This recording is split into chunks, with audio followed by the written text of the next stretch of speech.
এখন দেখো একটা বই নিয়ে দুটো ভাই কেমন কাড়াকাড়ি করছে।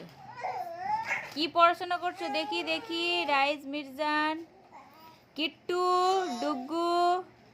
কিট্টু ডুগ্গু এখন পড়াশোনাতেই ব্যস্ত। কি পড়াশোনা করলে বলো বলো?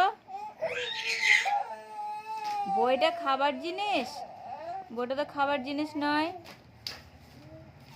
দেখো এখন কি করছে ওরা। ওদের ব্রেকফাস্ট হয়ে গেছে, মর্নিংয়ে স্যালাড খেয়ে নিয়েছে। এবার একটু পরে ওদেরকে ফ্রুটস দেব।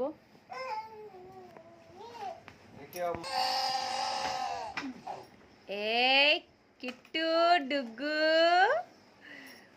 বইটা পড়ার জন্য, মুখে দেওয়ার জন্য নয়, খাওয়ার জন্য নয়। এবার জায়গাটা ঠিক